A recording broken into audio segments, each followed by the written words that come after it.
안녕하십니까, 노병철입니다. 존경하는 여러분, 이 그림 많이 보셨죠? 네, 나폴레옹이 알프스를 넘는 그림입니다.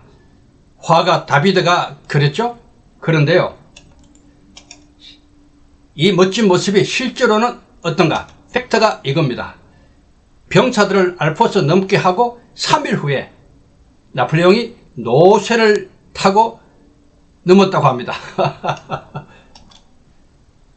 나폴레옹이 어떻게 군대를 이끌고 알프스 그 험준한 산맥을 넘을 것이라고 생각했을까요? 바로 그 비밀이 한니발에게 있습니다. 카르타고의 명장 한니발.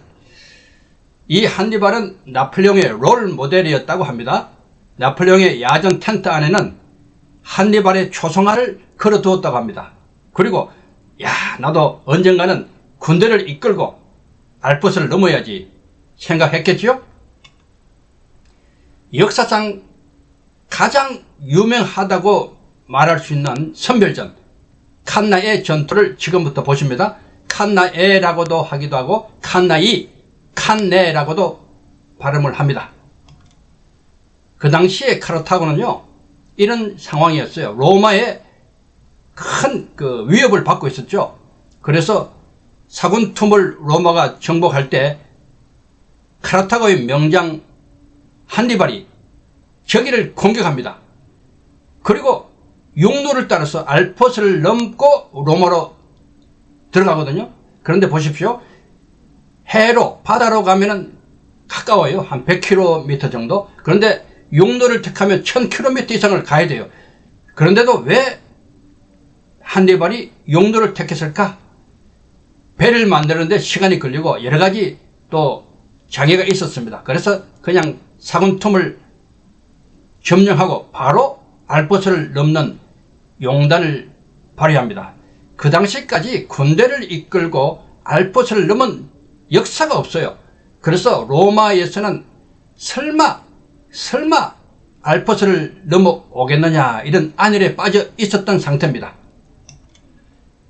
한니발, 그 당시 출발을 할 때는 여름에서 초가을이었어요.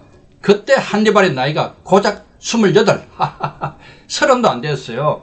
아버지가 총사령관이었는데 죽었어요. 그리고 바로 뒤를 이어서 총사령관이 되어서 드디어 그동안 카르타고를 괴롭혔던 로마, 아무도 손을 못 댔죠. 천하무적의 로마 아니었어요?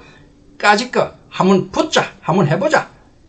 이 용감한 청년 사령관 드디어 알프스를 넘는데요, 거의 5만 명, 그리고 그 유명한 상군 코끼리 군대를 끌고 갑니다. 37두 28의 나이. 자, 이 과정에서 얼마나 힘든 일들이 있었는지 모릅니다. 추위는 사실 큰 문제가 안 되었다 그래요. 추위는 굶주림, 피로 때문에 많이 죽습니다. 거의 반이 다 죽어요. 25,000명 정도의 병사가 죽고요. 코끼리도 몇 마리 안 남고 나중에는 한니발이 탄 한 마리만 남았다고까지 이야기합니다. 이 험준한 산맥을 이렇게 횡단합니다. 유명한 알프스 횡단이죠. 그런데요, 많은 바위가 있었어요. 이 바위를 어떻게 처리하느냐 한번 보십시오. 바위를 이렇게 불로 달굽니다. 그리고 식초를 부어버려요. 식초. 그러면은 이것이 깨진답니다. 이것이 많은 고고학자들이 밝혀낸 비밀이었다고 해요. 실제로 한니발이 지나갔다는 그 통로는 알 수 없어요. 많은 학자들이 연구했지만 대략 6개의 루트, 그러나 정확하지 않습니다. 어쨌든 그 많은 바위를 이런 식으로 깨고 갔다는 것 상당히 흥미롭습니다. 이 코끼리 부대 어마어마하게 무시무시한 부대 아닙니까? 그런데요, 알프스를 넘고 이탈리아로 들어가는 과정에서 눈에 안질을 얻어요. 안질. 야전에서 치료가 안 되죠. 그래서 한니발은 한쪽 눈을 잃어버립니다. 이런 모습이 진짜 한니발의 모습이거든요. 이런 상태로 로마군을 상대합니다. 로마가 위에 있고 밑에 칸나에가 있습니다. 로마를 처음에 공격하려 했지만은 너무 이게 성벽이 단단해요. 이게 로마가 보통 이게 단단한 그런 도시가 아니잖아요. 그래서 밑으로 내려옵니다. 칸나에라는 곳, 저곳은 곡창지대입니다. 굉장히 중요한 보급원이죠. 그래서 로마가 굉장히 신경을 썼던 겁니다. 이때 나이가 30살, BC 216년 8월 21일 날 드디어 그 역사에 남는 칸나의 선별전이라 그래요. 시작됩니다. 의도적으로 로마군을 칸나이로 이끈 거죠. 유인한 거죠. 유인. 그 현장입니다. 칸나의 전투가 벌어졌던 그 역사적인 현장. 제가 갔다 왔습니다. 훗날 로마인이 세웠던 기둥, 제가 그곳을 찾았는데요. 굉장히 찾기 어려웠어요. 발레타라고 하는 작은 기차역에 내려서 택시 기사를 제가 고용했습니다. 하루 돈을 많이 주고, 그리고 겨우겨우 이곳을 찾았습니다. 그 당시에 로마는요, 2명의 장군들이 교대로 부대를 지휘하게끔 되어 있어요. 파울러스, 바로 두 장군인데요. 파울러스는 굉장히 신중한 사람이에요. 바로는 굉장히 무모하고 자존심이 강하고요. 성깔이 있어요. 아주 급해요. 공명심이 강하고. 자, 두 사람이 교대로 할 때 한니발은 누가 지휘할 때 붙었을까요? 당연히 바로가 지휘할 때 붙습니다. 적장을 이용하는 거죠. 당시 로마군은 보병이 6만 5천 명, 기병이 7천 명. 한니발군은 보병이 3만 2천 명, 기병이 1만 명. 정확한 숫자는 아니에요. 어쨌든 이런 상황인데, 이렇게 여기서 중요한 것이 있어요. 한니발이요, 부대의 가운데는 게르트 스페인 보병을 배치시키고 양쪽에 최강의 아프리카 중보병을 배치시킵니다. 마라톤 전투와 비슷하죠? 중간은 약간 약하고 양익은 가장 강한 부대를 집중 배치합니다. 어떤 전략이 있겠지요? 그리고요, 중요한 것 잘 보십시오. 위쪽이 로마군, 아래쪽이 한니발 군인데, 위쪽 보면은 왼쪽에 2,400명 로마군의 기병이 있어요. 저 2,400명을 아래에 한니발 군의 8,000명으로 처리하게 합니다. 압도적인 우위. 금방 2,400명 끝내겠죠. 그리고 뒤로 돌아서 뒤에서 로마군의 후방을 치도록 만듭니다. 굉장한 모험이기도 하고 압도적인 집중. 한니발의 놀라운 전략 아닙니까? 이정압 이기성입니다. 정오로 대처하고 기로 승리한다. 완전한 기입니다. 이것은 그야말로 생각지도 못한 그런 압도적 집중 아닙니까? 그리고 출귀불이, 손자병법의 유명한 명구, 예측하지 못한 방향으로 나가라. 이것이 승리의 비결 아니겠어요? 적장의 성격을 고려했고 이것을 철저하게 이용했습니다. 적부대의 강약점 정확하게 파악했고요. 그래서 전략을 그렇게 구성했고요. 아군의 강약점을 파악했고 부대를 그렇게 배치를 했어요. 자, 이것이 이 그림 보십시오. 바로입니다. 한성지라는 바로 장군. 위대한 승리는 우매한 적장이 존재합니다. 많은 경우에 그렇게 되더라고요. 적이 도와줘야 이깁니다. 전쟁이라는 것은요, 여러 가지 요소가 작동되어서 승리 패배가 결정되어지는데 대체로 적이 도와주면 이깁니다. 자, 지피지기 백전불태입니다. 적을 알고 나를 알면 100번 싸워 위태하지 않다. 한니발은 적을 잘 알았고요. 또 카르타고 군대의 특성을 잘 알았습니다. 아전의 적분, 나는 오로지 집중하고 적은 분산시킨다. 한니발은 집중의 원칙을 아주 잘 활용했습니다. 자, 이렇게 되는 거예요. 이렇게 잘 보십시오. 여기 보면요, 이렇게 기병이 치게 되어 있는데요. 아래에 보면은 동그란데 여기가 한니발이 위치하고 있어요.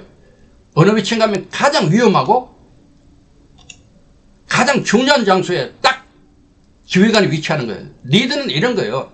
이순신 장군이 명량해전 때 제일 먼저 앞에 나갔던 것처럼 이순신 장군은 항상 선두에서 진두 지휘하거든요. 이렇게 참된 리더는요, 결정적인 순간에 가장 위험하고 또 가장 중요한 장소에 있는 겁니다. 뒤에 빠져 있지 않고.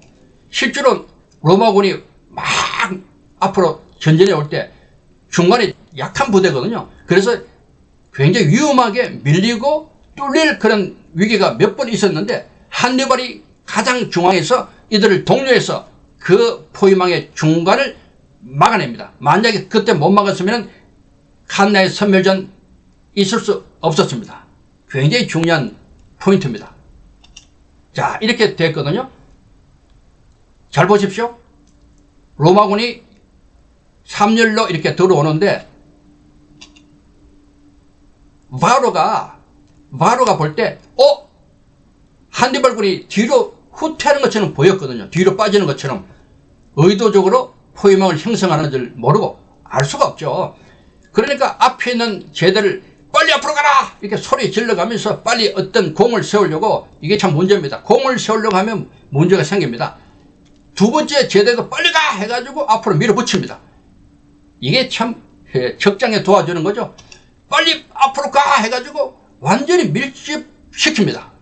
그래서 기동을 못해요. 서로 싸우지는 못하는 거예요. 로마군이 칼도 제대로 못 뺄 정도로 갑니다. 이게 얼마나 이게 위험합니까? 자, 그래서 이 장면 보십시오. 이렇게 계속 밀어 넣습니다. 앞으로. 예. 결국은 이런 형태로 자루 속에 들어갑니다. 완벽한 포위, 양익 포위의 대표적인 모습 아닙니까? 뒤에서 기병으로 후방을 치고, 제일 무서울 때가요, 사람이 측면이나 후방에서 누가 나를 확 치면은 가장 무서운 거예요. 두렵고.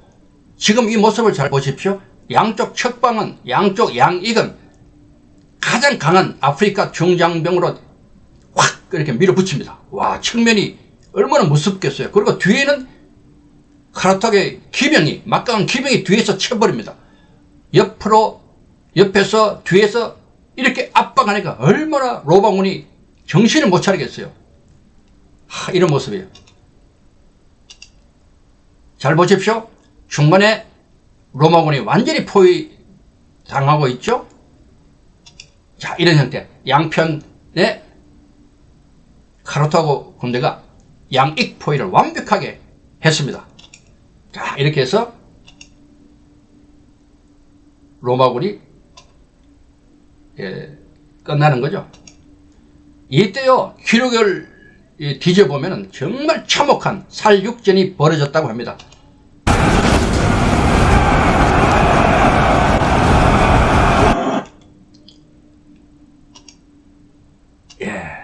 한니발 카르타고는 6,000명이 전사했고요.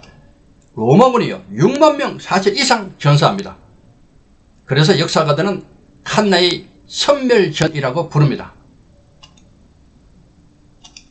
한니발 로마를 떨게 한 것은 카르타고가 아니다. 한니발 한 사람이다. 이런 말을 하고요. 지금도 로마의 엄마들은 아기가 울면 이렇게 달랜다고 합니다. 제가 확인은 못했지만 이렇게 달린다고 해요. 쉿! 지금 문 앞에 한니발이 와있다. 얼마나 두려운 존재로 인식되었으면 지금까지 이런 말을 합니까? 우리 속담에 애기가 울면 뭐라고 달래요? 뭐라 그러잖아요? 똑같은 거예요. 구독, 좋아요 부탁드립니다. 지금부터 한산 이순신 장군을 봅니다. 칸나의 선별전과 굉장히 닮은 점이 많아요. 아주 재밌어요. 영화에 보면요, 김천손의 역할이 빠졌어요. 너무너무 실망했습니다. 너무 중요한 인물인데요, 김천손의 보고가 없었으면 아주 이게 한산 대첩도 어려웠어요. 보면은 적의 대선, 중선, 소선을 합하여 70여 척이 미시 오두시입니다. 영등포 앞바다로부터 내려와 거제와 고성의 경계인 견내량과 시등면 사이에 좁은 협수로, 여기 견내량이거든요. 여기 머물겠다 이런 얘기합니다. 견내량 쪽에 일본 수군이 70여 척 와 있다는 것을 본 거예요. 김천손이 누구예요? 이거 잘 보십시오. 미륵도가 있어요. 왼쪽 밑에 미륵도. 그리고 저 멀리 견내량이 있잖아요. 본래 지금까지 잘못 알려진 것은요, 김천손이 미륵도 출신이기 때문에 피난 가서 미륵도 정상에서 본 걸로 되어 있어요. 여러분 잘 보십시오. 미륵도에서 견내량이 제대로 보입니까? 제가 직접 올라가서 사진을 찍은 겁니다. 왼쪽 보면은 붉은 사각형 안에 견내량이에요. 날씨가 그렇게 나쁘지 않은데 제가 아무리 봐도 안 보여요. 더군다나 앞에 산이 가로막혀 있어가지고 70여 척이 있다는 거 어떻게 눈으로 확인이 됩니까? 이해가 되시죠? 미륵 또 미륵산 정상에서 보지 않았다고 저는 얘기합니다. 그럼 어디까지 갔느냐? 제 책 하늘을 꿰매고 해를 시키다. 이 책은 이순신의 전략과 리더십을 손자병법으로 풀은 책입니다. 굉장히 나름대로 의미가 있어요. 여러분 보시면 좋겠어요. 이 책에 제가 명확하게 해놨어요. 이순신 함대가 당포에 있습니다. 미륵도 밑에 당포. 그리고 저 멀리 거제대교 위에 견내량 위쪽에 일본 함대가 들어와 있었어요. 화살표 있잖아요. 아마 저 위치까지 갔다고 봅니다. 그렇게 해야지 앞에서 정확하게 일본 배의 숫자를 눈으로 볼 수 있어요. 셀 수 있어요. 한 척, 두 척, 세 척, 네 척, 다섯 척, 여섯 이런 척 정도. 그래야지 정확하게 세지 않겠어요? 그리고 뛰어왔습니다. 어디까지? 이순신 함대가 있는 곳까지. 자, 이 거리 대략 10km 직선거리는 넘는데 꼬불꼬불 길을 포함하면 15km 이상 되겠죠? 얼마나 열심히 뛰었을까요? 오후 2시에 봤는데 2시에 보고 또 세리잖아요. 70여 척을 하나 둘 셋 넷 세리는데도 아마 시간이 꽤 걸렸을 겁니다. 그렇다면 오후 3시쯤 뛰었을 겁니다. 급하니까 어디로? 이순신 함대가 있는 당포까지. 그런데 여기서 제가 또 의문이 생기는 건요. 어떻게 김천손이 이순신 함대가 미륵산 밑에 당포에 있는 줄 알았을까요? 이순신 장군이 김천손에게 너 나가서 정탐하고 나한테 보고해 라고 임무를 줬다면 몰라도 그냥 피난간 사람이잖아요. 피난간. 그러다가 우연히 일본 함대를 본 거 아니에요. 그런데 어떻게 이순신 함대가 그 시간에 당포에 있다는 걸 알고 뛰어왔을까요? 이것은 우리가 풀어야 될 숙제입니다. 여기가 당포입니다. 이순신 함대가 여기에 있었어요. 손자병법 6허실편에요. 이런 말이 있어요. 지전지지, 지전지일, 즉 가천이 회전이라. 싸우는 장소, 싸우는 날짜를 알면 가히 천리길에서도 싸울 수 있다 이 말이에요. 다시 말해서 전쟁할 때요. 어디서 언제 이것만 내가 정확하게 알면 이길 수 있어요. 굉장히 주도권은 내한테 오거든요. 한산해전은 바로 그런 것입니다. 이미 알고 하는 해전입니다. 명량해전하고 또 다릅니다. 이것은 완벽하게 전략을 짤 수 있어요. 왜? 적의 위치를 정확하게 알았고 내가 주도해서 언제 싸울 것인가를 정할 수 있으니까. 김천손 같은 사람은요. 손자병법의 5가지 간첩 중에 향간에 속합니다. 그 마을에 있었던 사람에게서 얻는 정보, 그 간첩을 이용하는 거, 향간. 지피지기 백전 볼 때 적을 아니까 이건 뭐 100번 싸워도 위태하지 않겠죠? 지피지기 중요합니다. 자, 그래서 대략 물 깃는 시간, 전역하기 위해서 물 깃는 시간에 김천손이 달려왔다고 기록하고 있어요. 그러니까 어쨌든 이순신 장군은 그 보고를 받고 됐다. 내가 주도할 수 있다 해서 그날 늦게까지 기록에 의하면 밤까지 작전 회의를 합니다. 중요하잖아요. 이 시간이. 자, 일본 와키자카 야스하루 일본 적장. 굉장히 공명심이 강한 사람이에요. 젊은 장군인데 광교산 수원에 있는 광교산 전투 때 1600명으로 조선 관군 5만 명을 와해시켰다고 하는 주인공입니다. 나름대로 도요토미 총애를 받고 있었죠. 그러다 보니까 굉장히 그 자만심이 있었습니다. 자, 도요토미가 됐다. 육지로는 가지 말고 바다에 가서 이순신을 잡으라 라고 명령을 내렸죠. 그래서 내려온 거예요. 다른 수군 장수들도 같이 옆에 있었어요.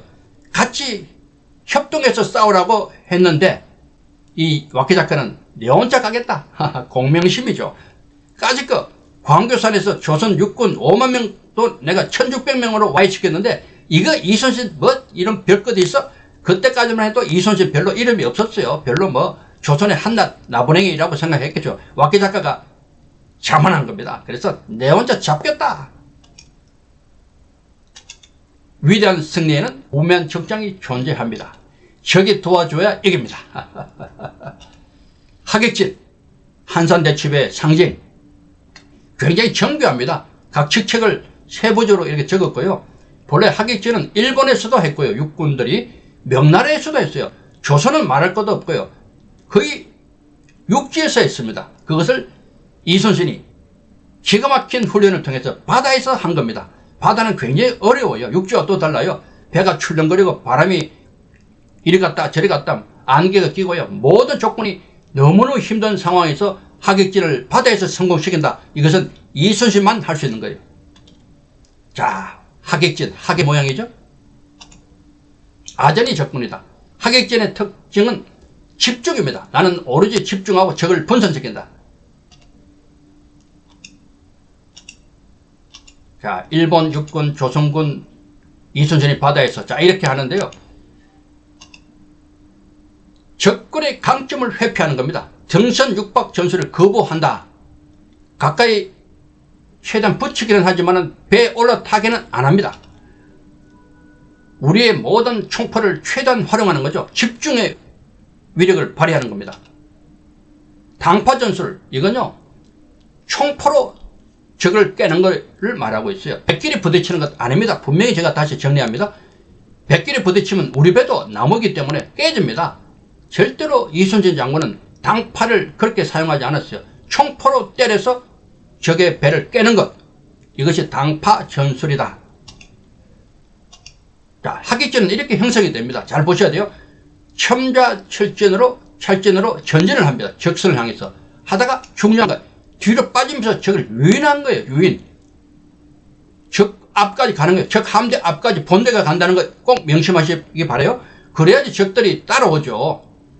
그리고 쭉 다시 대응을 바꿔서 하객진을 형성하는 거예요. 이해가 되셨죠? 이 과정.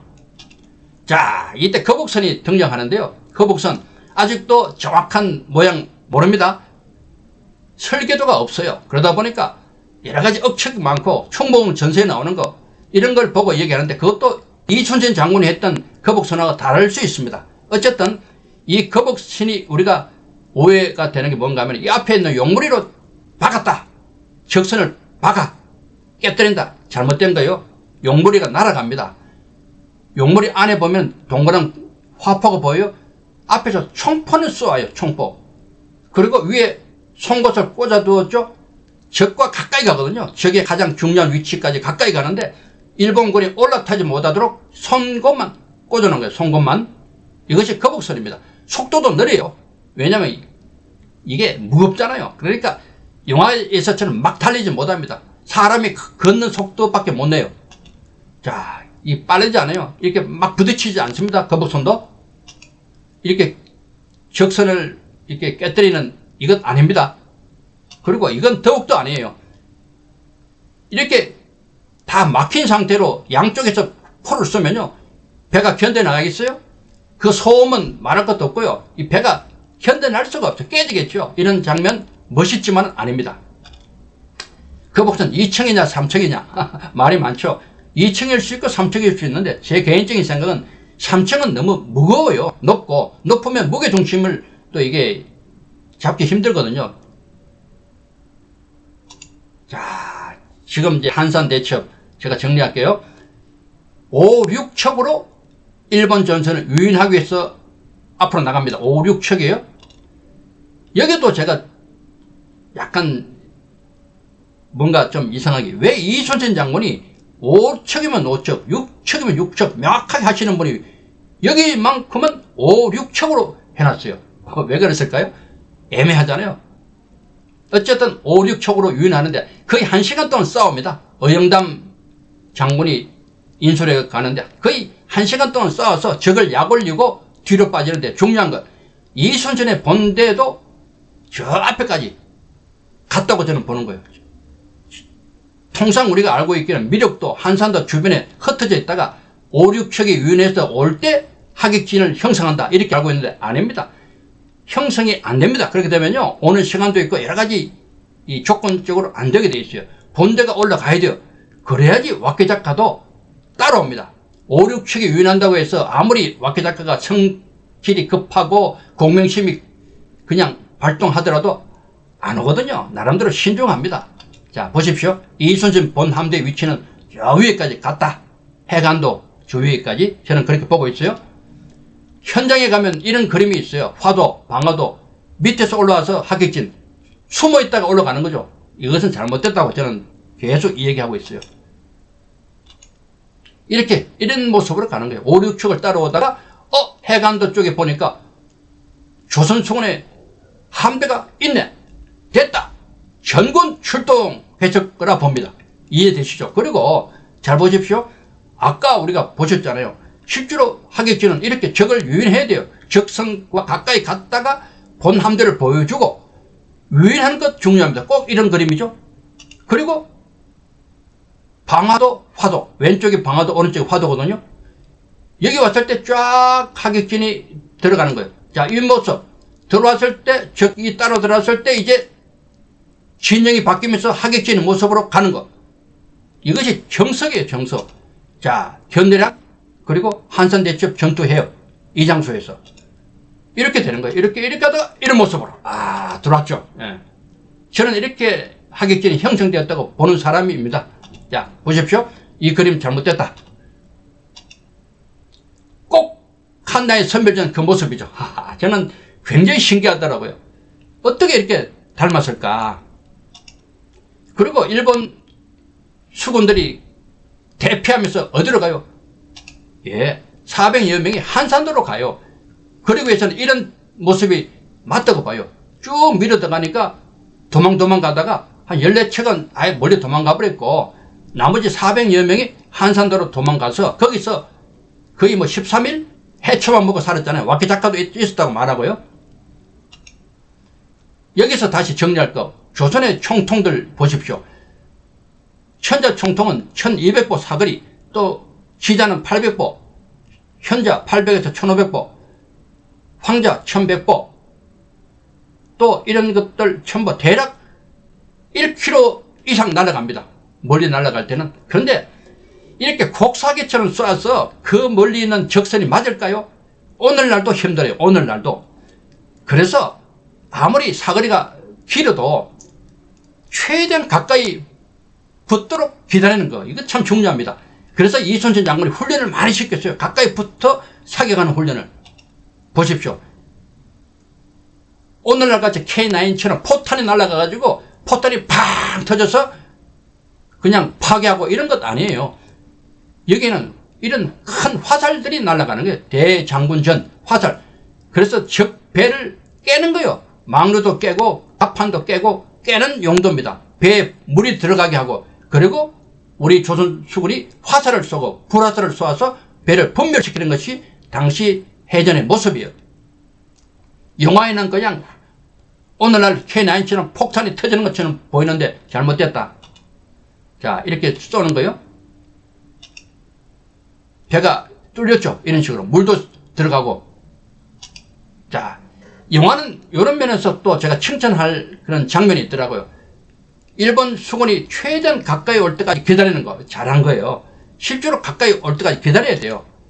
하객진이라고 해서 양쪽 날개 쫙 펼쳐가지고 먼 데서 총포를 쏴서 1km 정도, 500m 이상 정도에서 적선을 왕창 깨는 그런 것이 아니에요. 그거 불가능합니다. 최대한 200보, 145m에서 150m 정도까지 가까이 올 때까지 참아야 돼요. 거의 직사화기처럼 쏘는 거예요. 직사화기처럼. 그래야지 명중할 수 있거든요. 직사포처럼. 우리가 군대에 있을 때도 사격 통제할 때 어떻게 합니까?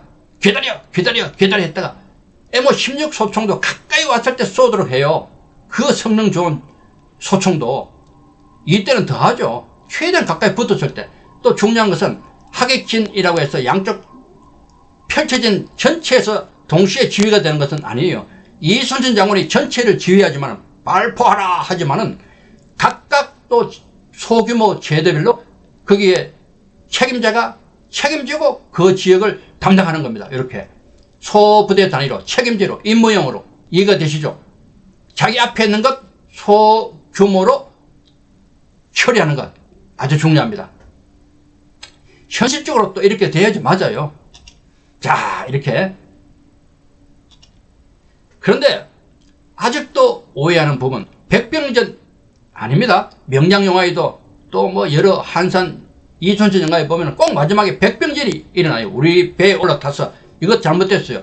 최대한 가까이 붙어가지고 가까이 붙었을 때 총포를 쏘고 화살을 쏘고 이렇게 한 건 맞아요. 조선 전역해전도, 일본에서 나온 이 그림 보면요, 잘 그려놨어요. 최대한 붙었잖아요. 우리 조선총군은 갈고리로 밀어버리고 또 이렇게 가까이서 화살을 쏩니다. 거의 뭐 20보 눈앞에까지 왔을 때 화살을 쏘게 해요. 우리 오늘날 소총 쏘는 거와 똑같아요. 가까이 왔을 때 화살을 쏴라. 그리고 뜨거운 물로 그냥 부어버립니다. 가까이 붙었을 때. 명량해전 때 보면 안위의 배에, 안위, 일본 놈들이 가까이 붙어가지고 그냥 올라탈 지경에 왔을 때 위기 있잖아요. 그때 수마석으로 이들을 때리고 이런 장면도 나옵니다. 돌로 쳐버리는 거죠. 절대로 이순신의 모든 해전에서 백병전은 없다는 거 다시 한번 강조합니다. 명량해전 때도 없을 거예요. 일본 놈들이 올라타려고 난립니다. 끝까지 거부합니다. 이렇게 밀어붙이고 그냥 노로 그냥 떠밀어버리고 절대로 배에 타지 못하게 만든 거죠. 망해도술이라고 있어요. 9일집에 나오는 거죠. 거리를 재는 거예요. 거리를. 자, 중학생들이 풀 수 있는 망해도술이에요. 멀리 있는 그런 배의 위치를 망해도술이라는 간단한 수학으로 거리를 정확하게 측정하는 거예요. 훈두라는 수학하는 공간을 태워서요. 그래서 정확한 화약량을 결정합니다. 왜냐하면 화약 낭비하면 안 되잖아요. 그 당시 화약이 얼마나 귀한지 구하기가 어려워요. 그러니까 마구마구 화약을 넣을 수 없는 거예요. 이런 것은요, 나폴레옹도 못했어요. 넬슨도 못했어요. 이순신만 이때 했어요. 200년이나 빨리 한 거예요. 대단하지 않습니까? 그래서 정확한 거리에서 적선을 파괴할 수 있고 집중할 수 있었던 겁니다. 일본 장군이 나중에 이런 말을 했어요. 치밀한 수학적 두뇌에 장군다운 그릇 갖춰 하고 이순신을 평가했습니다. 수학적 두뇌 맞습니다. 이렇게 해서 73척 중에 59척이 격침되고 14척이 도망가고 이런 상황이 됩니다. 잘 모르는 사람들은 이런 위대한 한산 대첩을 두고 세계 4대 해전이라고 말하는데 아닙니다. 세계 4대 해전이라는 근거가 전혀 없습니다. 우리끼리 하는 말입니다. 어쨌든 대단한 해전, 사형 선고를 내렸던 해전. 도요토미 히데요시가 앞으로 조선축원을 만나면 도망가라 이렇게 말했다고 합니다. 그만큼 이순신이 이제 두려웠던 겁니다. 마지막까지 죽을 때까지 이순신을 이기지 못했던 이 도요토미 아닙니까? 그래서 일본 책에는요, 이순신을 괴물로 그려요. 괴물로. 네모칸 보십시오. 이순신 적혀있죠. 괴물로 그려요. 그만큼 무서웠다는 거죠. 이순신이. 적장의 성격을 고려했고 이용을 잘했어요. 적부대의 강약점 파괴했고 전략을 구상했고 아군의 강약점 파괴고 부대를 배치했고 적이 가장 두려운 적장으로 존재했습니다. 자, 한니발 이순신. 여러분 감사합니다.